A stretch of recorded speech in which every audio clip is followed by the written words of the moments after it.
देखो अब,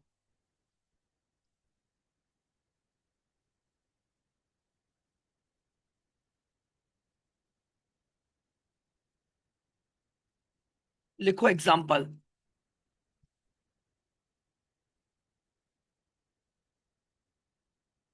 date of appointment.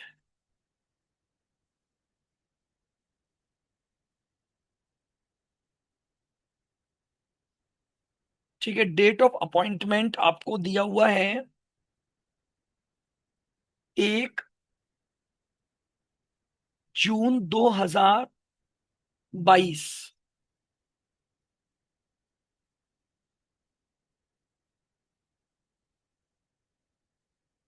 पे स्केल आपको दी हुई है 40,000, 1,000,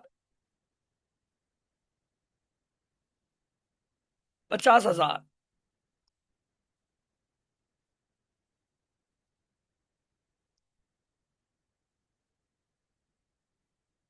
एडवांस इंक्रीमेंट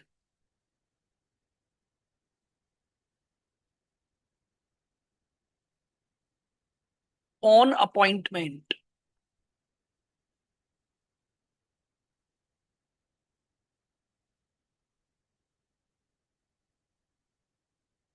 दो, अपॉइंटमेंट की डेट पर ही उसे कंपनी ने क्या दे दिए? 2 एडवांस इंक्रीमेंट दे दिए।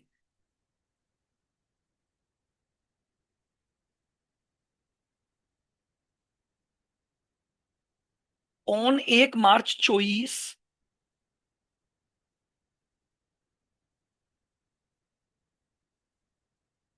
एम्प्लॉय रिसीव्ड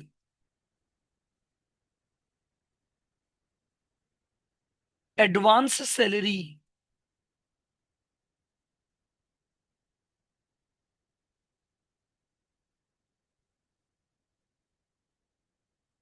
फॉर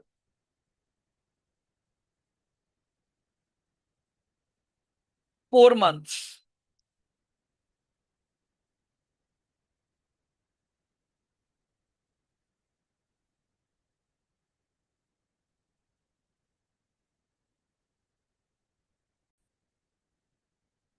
हाँ, तो 1 मार्च 2024 को एम्प्लॉय ने एडवांस सैलरी ली है 4 महीने की।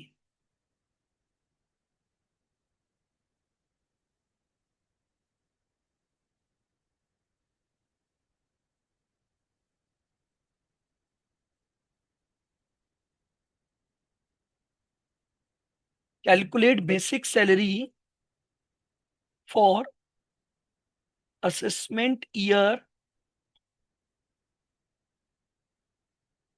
ठीक है, पहले मैं 2 मिनट आपको दे रहा हूं, आप 2 मिनट में इसको फटाफट से बनाकर देखो एक बार, ट्राई करके कि कहां तक कितना पहुंच पाते हो। ठीक है, मैं यहां पर सॉल्व करूंगा, आपको स्क्रीन पर नहीं देखना है। ठीक है, तो आप पहले इसको अपने आप अपने लेवल पर सॉल्व करेंगे।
ठीक है, एक बार पहले बिल्कुल अपने आप करें, फिर देखेंगे कि क्या आपका सॉल्यूशन मेरे सॉल्यूशन से मैच हो रहा है क्या।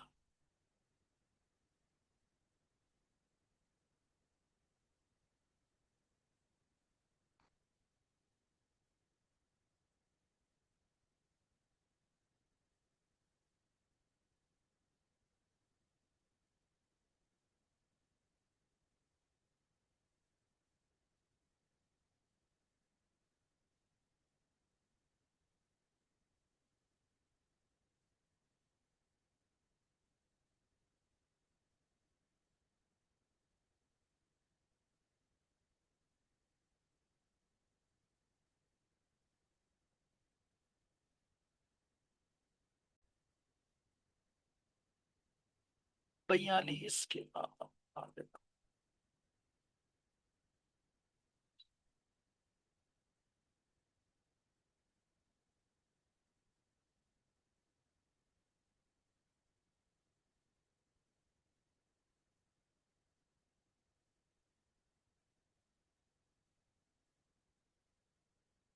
अब मई 24 तक तो जा चुकी है, जून 24 तक, जुलाई।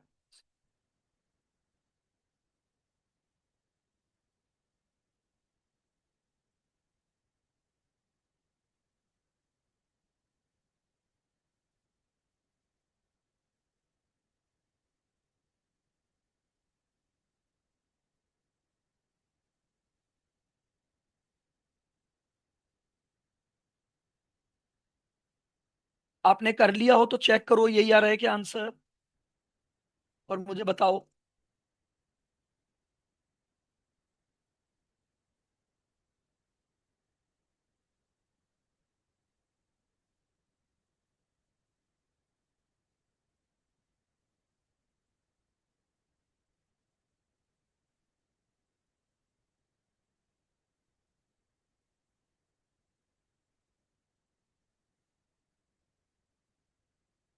क्या आंसर यही आ रहा है?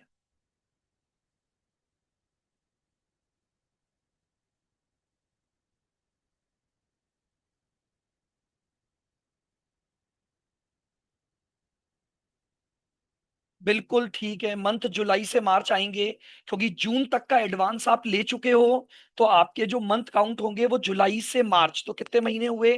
जुलाई, अगस्त, सितंबर, अक्टूबर, नवंबर, दिसंबर, जनवरी, फरवरी, मार्च। 9 महीने। तो बस 9 महीने की सैलरी इस पे स्केल में आ जाएगी।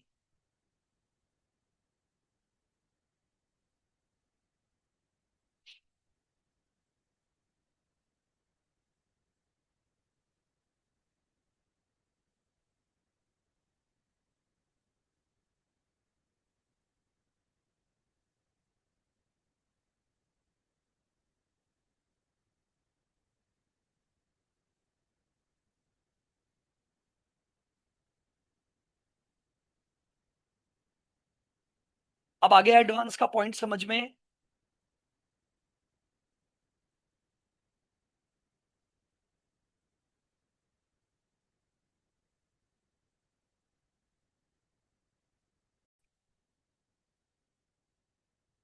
चलेगा। अब हम एक और एग्जांपल लेते हैं।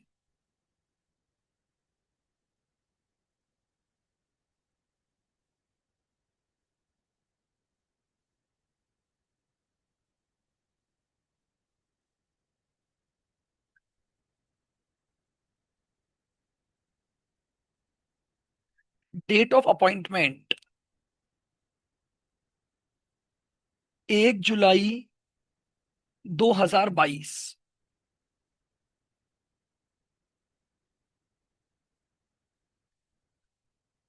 पे स्केल है 25,100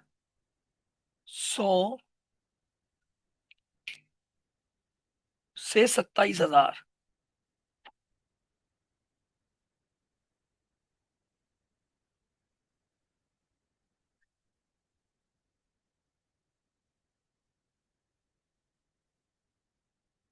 advance increment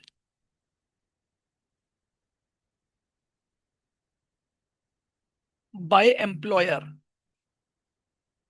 4 on 1 February 24।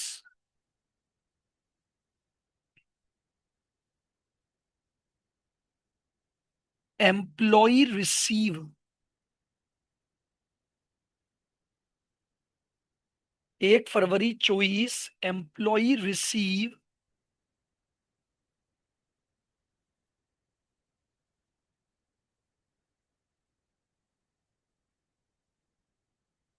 Advance salary of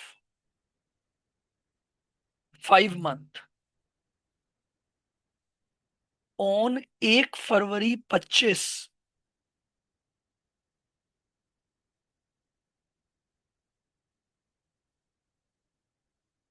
employ again received employee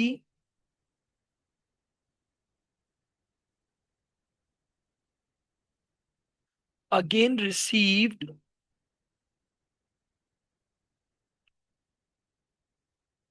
advance salary of 4 month,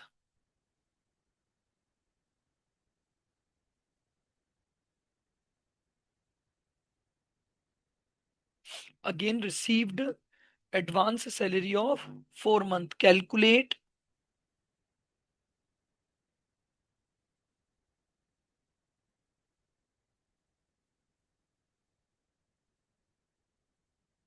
basic pay for assessment year 25-26। अब 2 बार एडवांस का डेटा आ गया। बस ये हमारा एक मैक्सिमम क्वेश्चन बन सकता है एडवांसेस को लेकर। तो पहले डेटा कलेक्ट कर लो।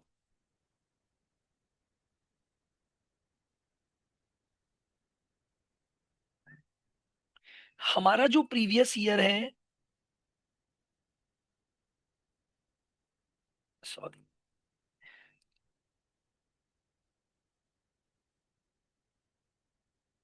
1 अप्रैल 24 से 31 मार्च 25, पहला एडवांस लिया 1 फरवरी 24, यानी यहां पर।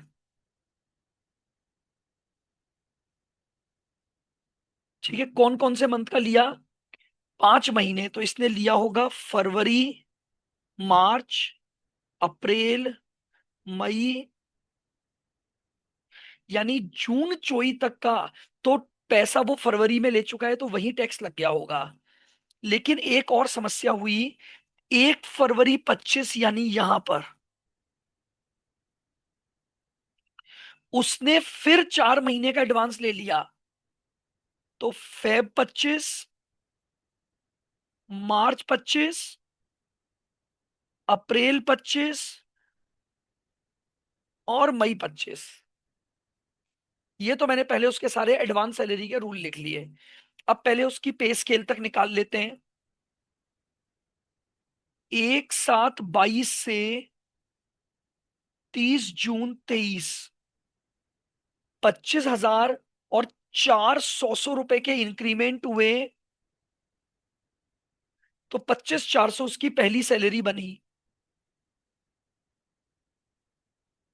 1/7/23 से 30 जून 24, 25,500। 1/7/24 से 30 जून 25, 25,600। अब मेरी बात ध्यान से सुनना। जून 24 तक का पैसा तो वो पहले ही ले चुका है, तो भूल जाओ। अब जुलाई से काउंट करना चालू करूंगा, तो जुलाई 24 यहां आएगा। ध्यान से सुनना। तो जुलाई, अगस्त, सितंबर, अक्टूबर, नवंबर, दिसंबर, जनवरी, फरवरी, मार्च, 9 महीने तो ये हो ही गए। लेकिन अब एक और समस्या हो गई। उसने फरवरी में ये एडवांस दोबारा लिया, तो मैं मार्च तक तो 9 महीने में काउंट कर चुका हूं। अप्रैल और मई का उसने और एडवांस ले लिया जो फ्यूचर का था। तो इन 2 महीने पर भी, अप्रैल और मई पर भी इसका लगेगा। तो इसका मतलब मेरी बेसिक सैलरी हो गई 25,600 इंटू 11 महीने। इस बार वापस से देखना। जून तक का टैक्स वो पहले दे चुका है, तो मैंने अपने ईयर में जुलाई से काउंटिंग की। तो जुलाई, अगस्त, सितंबर, अक्टूबर, नवंबर, दिसंबर, जनवरी, फरवरी, मार्च तक तो मैं पहुंच गया। लेकिन अब इसने अप्रैल और मई का भी एडवांस पहले ही ले लिया ना मेरे ईयर में। तो अप्रैल मई पर भी ये टैक्स देगा, तो 2 महीने का टैक्स और देगा। तो 9 महीने तो उसके करंट ईयर के बनते ही थे, 2 महीने का एडवांस, तो टोटल 11 महीने की सैलरी आ गई। 25,600 इंटू 11, यानी 281,600, ये हमारी उसकी बेसिक सैलरी हो गई।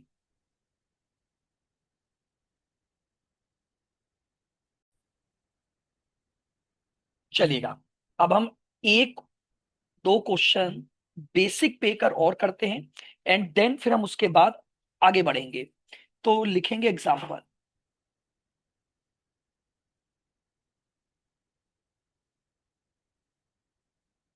एग्जाम्पल,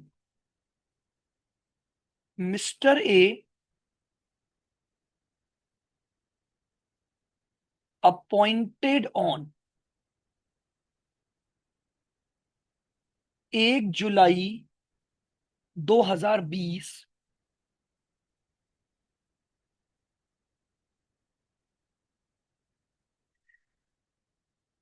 एट अ पे स्केल ऑफ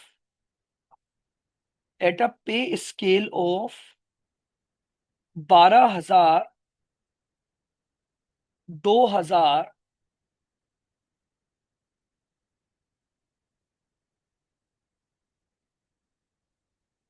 20,000,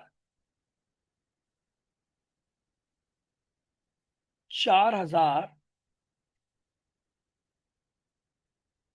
32,000। ठीक है। तो मिस्टर ए जो हैं वो इस पर्टिकुलर पे स्केल पर अपॉइंट हुए हैं।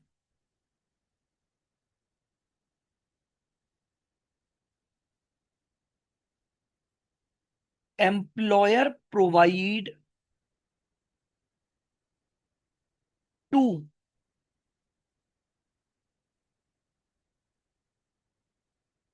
एडवांस इंक्रीमेंट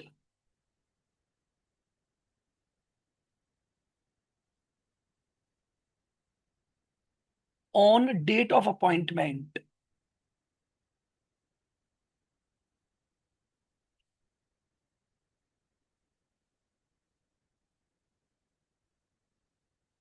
ठीक है।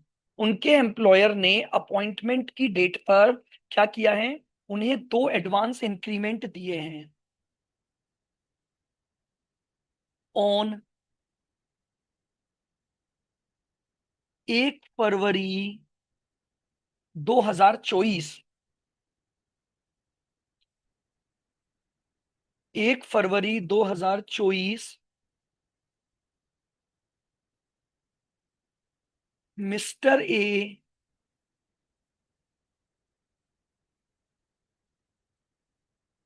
Received advance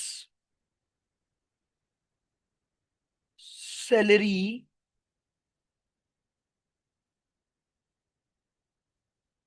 for 4 months।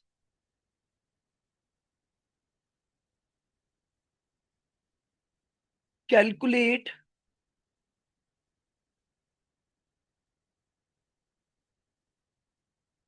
Basic salary of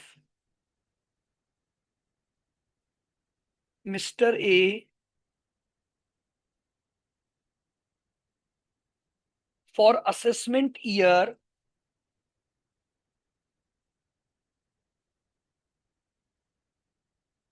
25-26। ठीक है।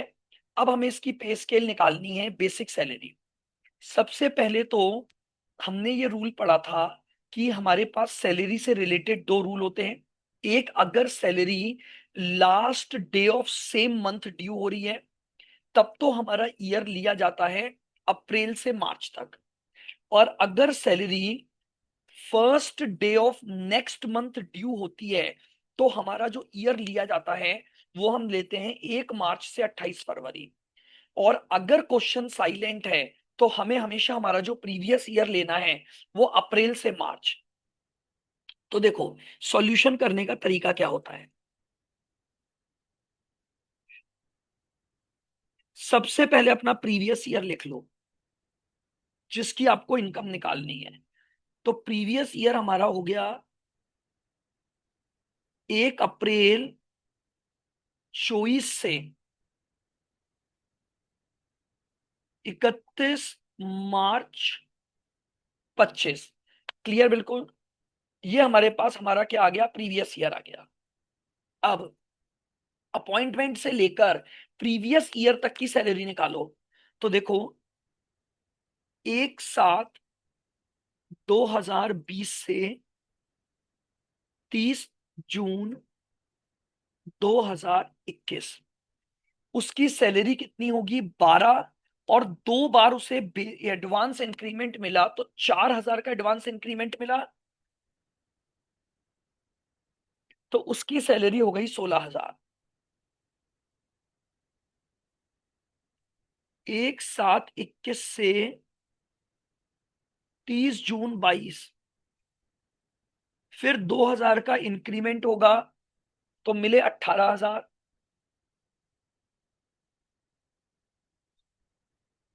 1/7/22 से 30 जून 23,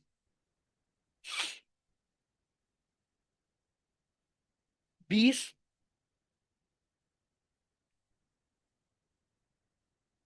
1/7/23 से 30 जून 24, 22। और 1/7/24 से 30 जून, सॉरी, 20 के बाद यहां पर 4,000 का इंक्रीमेंट होगा, ध्यान देना। 20,000 के बाद आपका इंक्रीमेंट 4,000 बढ़ गया, तो यहाँ 24 और यहाँ आ गया 28। बताओ, क्या ये समझ में आ गया जो मैंने यहाँ तक इसकी पे स्केल बनाई है, अपॉइंटमेंट से लेकर हमारे प्रीवियस ईयर तक।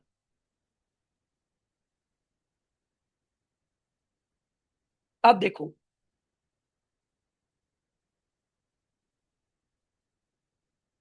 ये हमारा प्रीवियस ईयर है।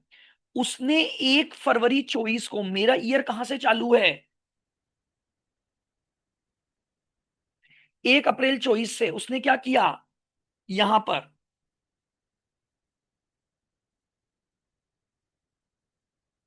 1 फरवरी 24 पर 4 महीने की सैलरी एडवांस उठा ली, तो फरवरी की उठा ली, मार्च की, अप्रैल की और मई की। अब समझो, मेरा ईयर 1 अप्रैल से चालू हुआ, लेकिन अप्रैल और मई की सैलरी उसे पहले ही मिल चुकी है, तो रिसीव बेसिस पर उसने टैक्स दे दिया होगा, तो अब दोबारा टैक्स नहीं लगेगा। तो यानी मई के आगे से गिनूंगा अब मैं, तो यहां पर जून तक है, तो ये मेरा 1 मंथ तो केवल यहां आ गया, जून का महीना। फिर देख लेना, अप्रैल और मई में पिछले साल टैक्स लग गया, क्योंकि उसने एडवांस लिया था, तो रिसीव्ड बेसिस पर उसने टैक्स दे दिया। तो अब मैं काउंटिंग चालू करूंगा जून से, तो जुलाई से तो फिर स्केल चेंज हो रही है, तो जून में तो उसकी सैलरी रही 24। अब आ जाओ जुलाई से आगे, तो जुलाई, अगस्त, सितंबर, अक्टूबर, नवंबर, दिसंबर, जनवरी, फरवरी और मार्च, 9 महीने उसकी सैलरी ये रही। तो ये लो, हेंस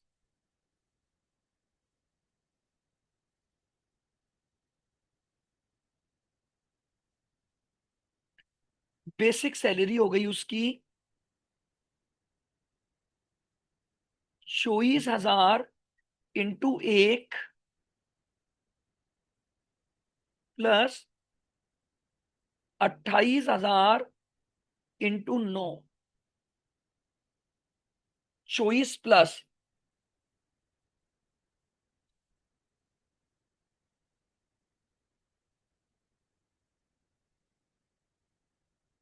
252,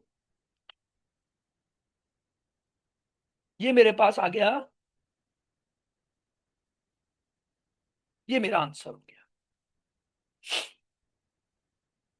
तो ये मैंने क्या निकाल दी, बेसिक सैलरी कैलकुलेट कर ली।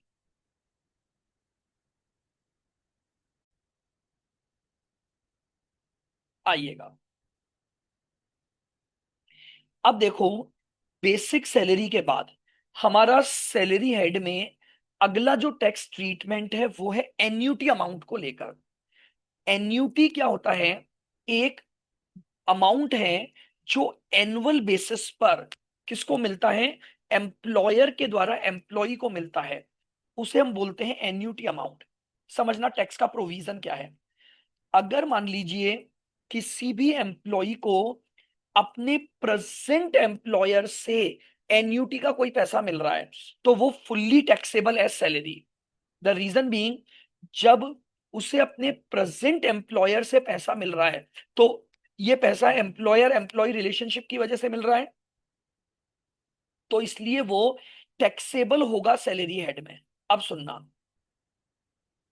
फ्रॉम फॉर्मर एम्प्लॉयर, मान लो आप किसी एम्प्लॉयर के यहाँ कुछ साल काम कर चुके हो, अब वहां से आपने नौकरी छोड़ दी, और उसके बाद एन्यूटी का कोई पैसा उस फॉर्मर एम्प्लॉयर ने दिया है, तो एम्प्लॉयर एम्प्लॉई रिलेशनशिप की वजह से मिला, लेकिन प्रेजेंट में ये मेंटेन नहीं है, तो इसे एक नई हेडिंग में टैक्सेबल किया जाता है, जिसको हम बोलते हैं profit in lieu of salary. Salary head में ही होगा टैक्सेबल, बट प्रेजेंट एम्प्लॉयर का तो सैलरी के रूप में टैक्सेबल माना जाता है, और फॉर्मर एम्प्लॉयर का profit in lieu of salary के रूप में माना जाता है। दो टर्म है, टैक्सेबल दोनों होंगे। अगर किसी भी एम्प्लॉय को अपने प्रेजेंट एम्प्लॉयर से कोई पैसा मिल रहा है, या अपने फॉर्मर एम्प्लॉयर से कोई पैसा मिल रहा है, तो दोनों ही एन्यूटी के अमाउंट क्या होंगे, टैक्सेबल होंगे। बस अंतर इतना है, प्रेजेंट एम्प्लॉयर से मिल रहा है तो सैलरी के रूप में, फॉर्मल एम्प्लॉयर से मिल रहा है तो profit in lieu of salary के रूप में। डेफर्ड एन्यूटी, डेफर्ड एन्यूटी का मतलब है कि जिसमें आपने राइट टू रिसीव को पोस्टपोन कर दिया, डेफरमेंट कर दिया, तो ये उस समय टैक्सेबल होगी जब इसकाई टू रिसीव अराइज होगा। डेफर्ड एन्यूटी उस समय टैक्सेबल होगी जब इसका राइट टू रिसीव अराइज होगा। तो यानी एन्यूटी के आपके 3 पॉइंट हैं, एन्यूटी के 3 पॉइंट हैं, फटाफट से रिवाइज कर लो। प्रेजेंट एम्प्लॉयर से मिल रहा है, सैलरी के रूप में टैक्सेबल होगा। फॉर्मर एम्प्लॉयर से मिल रहा है, profit in lieu of salary के रूप में टैक्सेबल होगा। और अगर डेफर्ड एन्यूटी है, तो डेफर्ड एन्यूटी तभी टैक्सेबल होती है जब उसका राइट टू रिसीव अराइज हो जाता है। क्लियर बिल्कुल तीनों पॉइंट?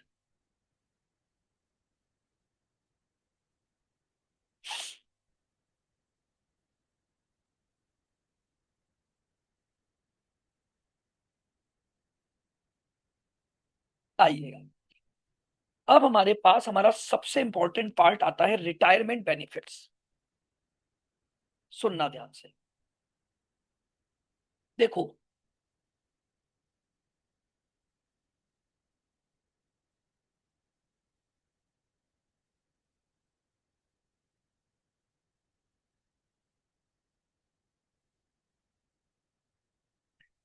ये एक कंपनी है,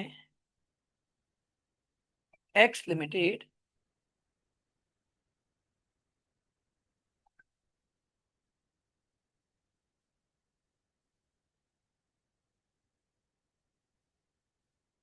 मिस्टर पी एक एम्प्लॉय,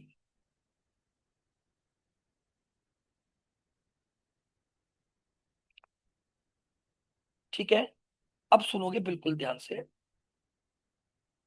हम बात कर रहे हैं कि मिस्टर पी को एक्स लिमिटेड के द्वारा कुछ रिटायरमेंट बेनिफिट्स दिए जा रहे हैं।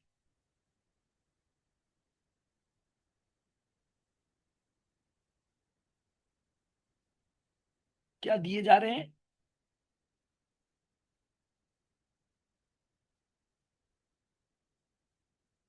रिटायरमेंट बेनिफिट्स दिए जा रहे हैं, तो इन रिटायरमेंट बेनिफिट्स की टैक्सेबिलिटी कैसे देखी जाएगी?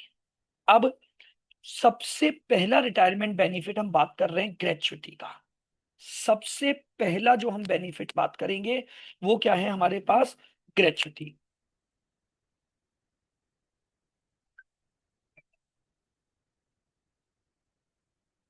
ग्रेच्युटी,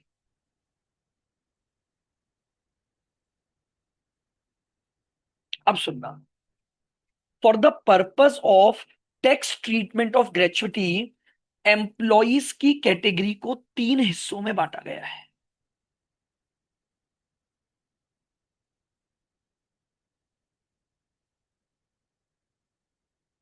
पहला, अगर एक एम्प्लॉय गवर्नमेंट एम्प्लॉय है, बहुत ध्यान से सुनना। अगर एक एम्प्लॉई गवर्नमेंट एम्प्लॉई है तो उसको मिलने वाली ग्रेच्युटी का टैक्स ट्रीटमेंट क्या होगा? फिर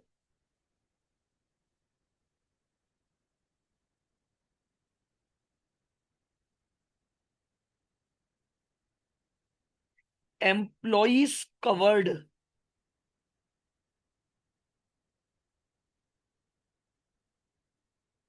अंडर ग्रेच्युटी एक्ट,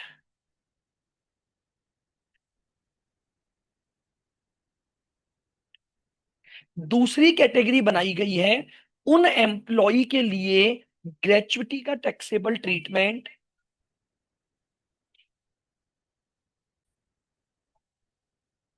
हाँ, तो दूसरी कैटेगरी उन लोगों की बनाई गई है जो कि कवर्ड होते हैं कहां पर? Under the gratuity act. और तीसरा,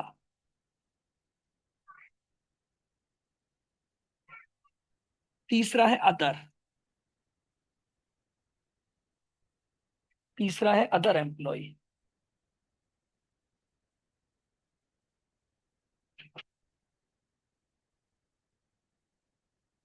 ये लीजिए, तो बहुत ध्यान से और प्रॉपर सुनना है।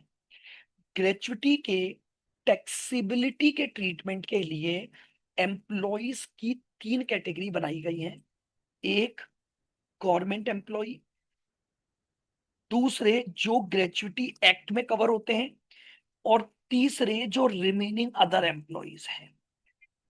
आइए, अब सबसे पहले मैं बात करता हूं सिंपली गवर्नमेंट एम्प्लॉय के लिए। तो देखो, गवर्नमेंट एम्प्लॉय में किस किस को कवर किया? Central government employ, state government employ और एम्प्लॉयज ऑफ लोकल अथॉरिटीज। और बहुत सिंपल सा रूल है, किसी भी गवर्नमेंट एम्प्लॉय को जितनी भी ग्रेच्युटी मिल रही है that is fully exempt from tax.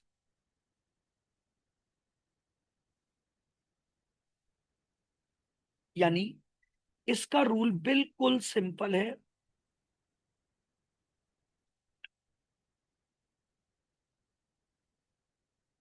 Fully exempt. अब आ जाओ उन एम्प्लॉयज जो कि किसमें कवर हो रहे हैं? ग्रेच्युटी एक्ट में। ध्यान से सुनना। देखो, एम्प्लॉयज कवर्ड नोट्स में देखेंगे under payment of gratuity act 1972। कौन कौन आते हैं इसमें? स्टैच्यूटरी कॉरपोरेशंस आएंगे, माइंस आएंगी, रेल कंपनी आएगी, और कोई भी कंपनी जिसमें 10 या 10 से अधिक एम्प्लॉय काम करते हैं उन सबके ऊपर ग्रेच्युटी एक्ट लगेगा। कौन कौन हो गया? Statutory corporations, mines, rail company, ये तीन तो स्पेसिफिक बताया है इन्होंने। और उसके बाद इन्होंने क्या बोला? कोई भी कंपनी जिसमें 10 या 10 से ज्यादा लोग क्या कर रहे हैं? काम कर रहे हैं, उन सब पर ग्रेच्युटी एक्ट लगेगा। अब अगर आप ग्रेच्युटी एक्ट में कवर हो रहे हैं तो उस केस में ध्यान से सुनना, आपको जो ग्रेच्युटी रिसीव हो रही है उसमें से कितना अमाउंट एग्जिम्प्ट हो जाएगा? जैसे मान लो, हम सबसे पहले लिखते हैं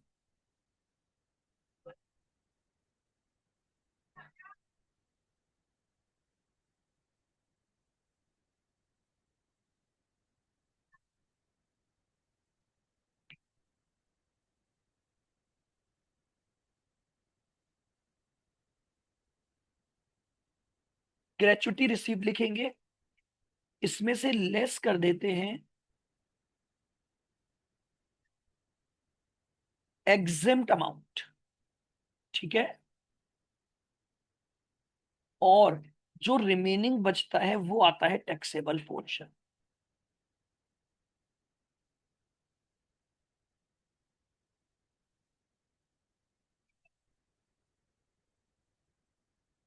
क्लियर?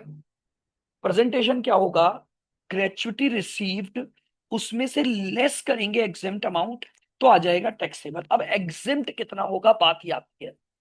पॉइंट ये है, ये अमाउंट कितना आएगा। अब रूल क्या है वो सुनना बिल्कुल ध्यान से। Lower of the following will be accept. इन तीन अमाउंट में से जो भी अमाउंट क्या होगा? लोअर होगा, वो लोअर अमाउंट आपका एग्जेम्प्ट हो जाएगा। पहला, actual amount of gratuity received, आपको जितना ग्रेचुइटी का अमाउंट मिला या तो वो। दूसरा, एक मैक्सिमम लिमिट है 20 लाख। और तीसरा, 15 days salary for every year of service. 15 days salary for every year of service. और ये निकालूंगा कैसे? आपकी जो भी लास्ट ड्रॉन सैलरी है into 15/26 into service years. Gratuity act में 26 दिन माने जाते हैं एक महीने में। तो 3 पॉइंट हो गए।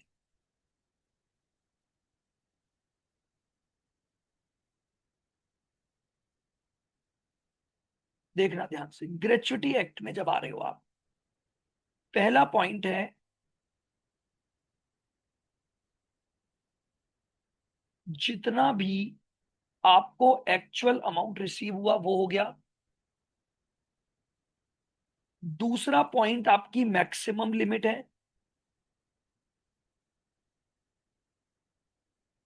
20 लाख। तीसरे पॉइंट में 15 डेज की सैलरी है जिसका एक फॉर्मूला है। फॉर्मूला क्या है? लास्ट सैलरी जो है आपकी इंटू 15/26 इंटू सर्विस ईयर्स।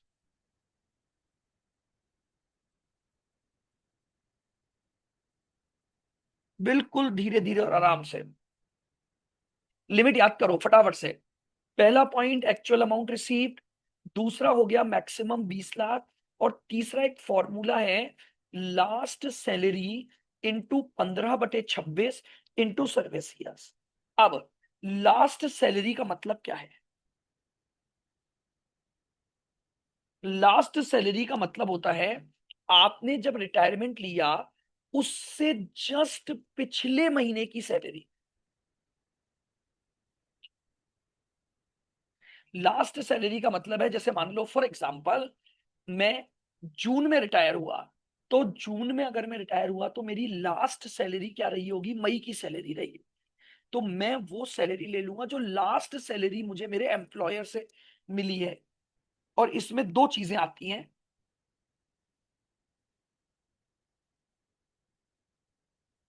एक मैं लूंगा बेसिक पे और एक मैं लूंगा डीए यानी डियरनेस अलाउंस। इन दो चीजों का टोटल लास्ट मंथ का ले लिया जाएगा। सुनना बहुत ध्यान से। डीए हमेशा लेना है। डीए हमेशा लेना है, कोई कंडीशन कुछ नहीं।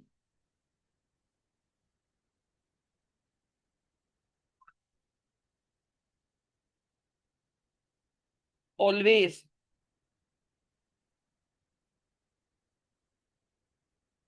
आ गई मेरी बात समझ में? जब आप लास्ट ड्रॉन सैलरी लोगे तो लास्ट ड्रॉन सैलरी में बेसिक सैलरी और डीए, फिर आता है सर्विस ईयर्स। नाउ, अब सर्विस ईयर का मतलब होता है आपने वहां पर कितने साल सर्विस की। इसमें एक रूल जो आपको याद रखना है, अगर मोर देन 6 मंथ है तो उसे कंप्लीटेड ईयर लिया जाएगा। मोर देन 6 मंथ को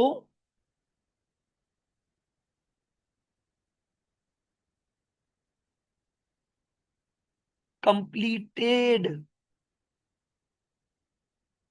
ईयर माना जाएगा। क्या मतलब हुआ? जैसे मान लो फॉर एग्जाम्पल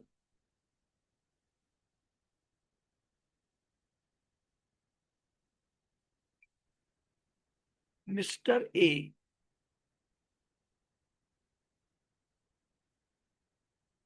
सर्विस, मान लो इसकी सर्विस आपको दे रखी है 20 ईयर्स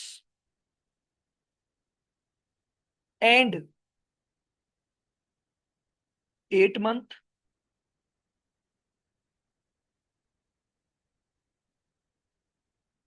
20 years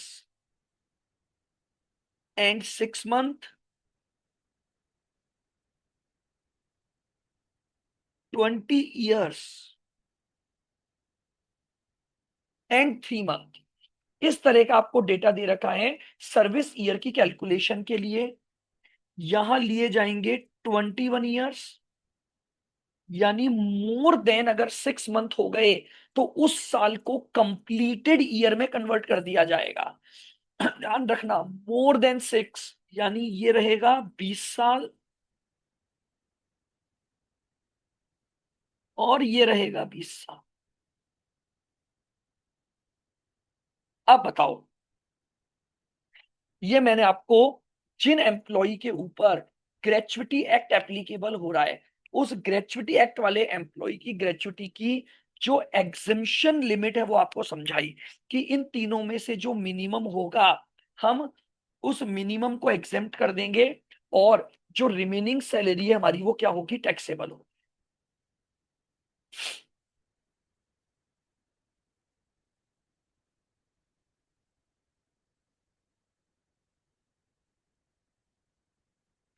बताओ, आया समझ में?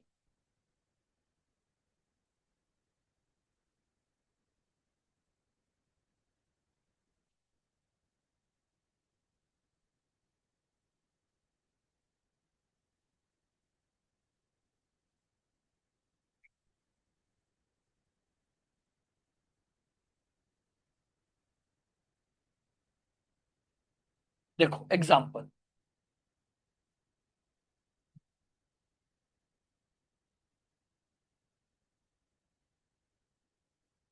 Mister A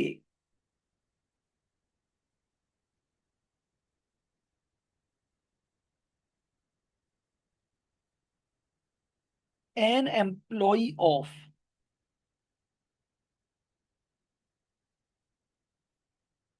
P limited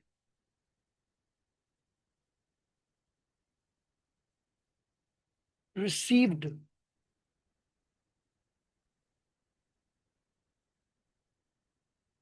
received gratuity rupees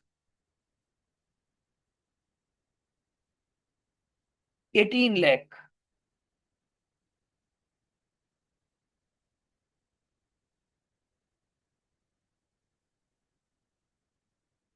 on his retirement,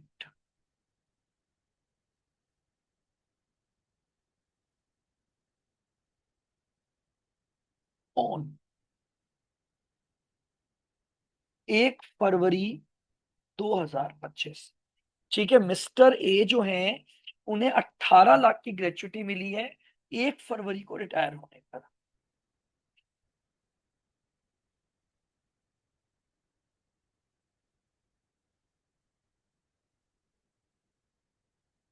service years they रखे हैं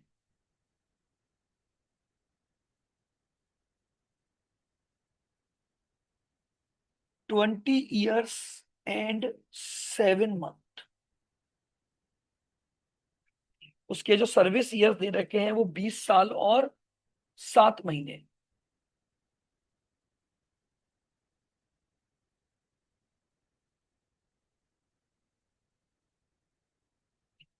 उसकी जो बेसिक सैलरी है 40,000 पर मंथ उसकी बेसिक सैलरी दे रखी है, और डीए दे रखा है 15% of.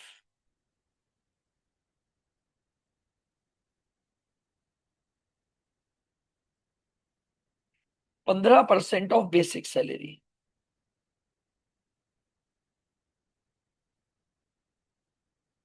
Calculate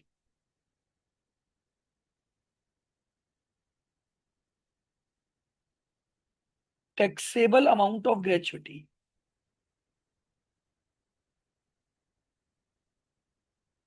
calculate taxable amount of gratuity.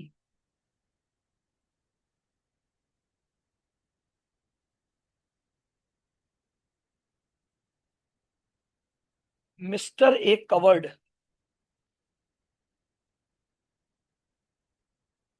Under gratuity act.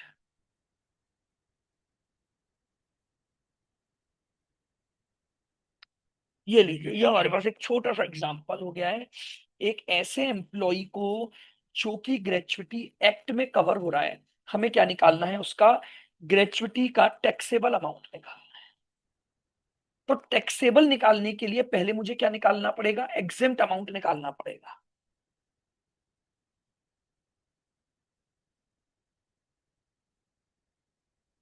लिखो,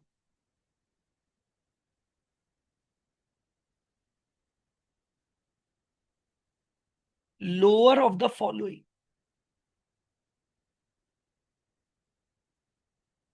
इज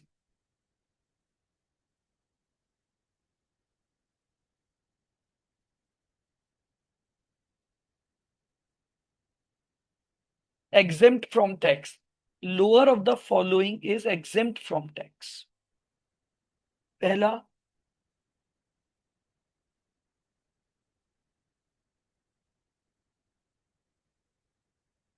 अमाउंट रिसीव्ड, तो ग्रेचुटी का कितना अमाउंट मिला हमें, 18 लाख। क्लियर। दूसरा हमारी मैक्सिमम लिमिट है, तो मैक्सिमम अमाउंट हमारा हो गया 20 लाख। ये हमारा दूसरा पॉइंट हो गया। तीसरा,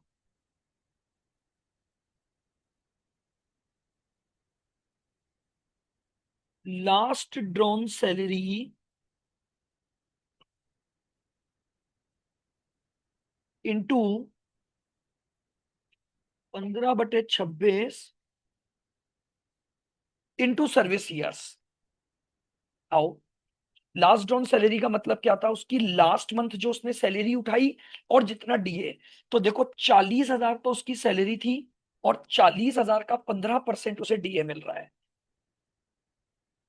6,000।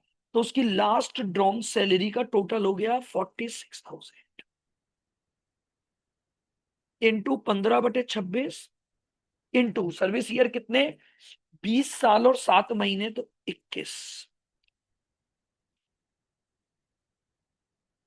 46 इंटू 15 डिवाइडेड बाय 26 इंटू 21। ये आ गया आपका 557,308।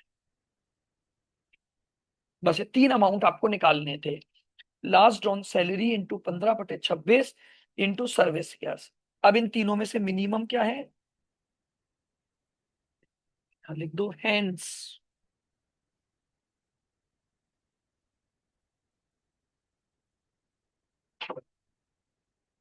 एग्जेम्प्ट अमाउंट हो गया 557,308, जो तीनों में मिनिमम है, हैंस टैक्सेबल। हमें रिसीव कितना हुआ था, रिसीव हुआ था 18 लाख, और माइनस एग्जेम्प्ट हो गया 557,308। तो टैक्सेबल आ जाएगा 18 - 557,308, 12,42। ये लीजिए, ये आपका टैक्सेबल अमाउंट ऑफ ग्रेचुटी आ गया under the gratuity payment act.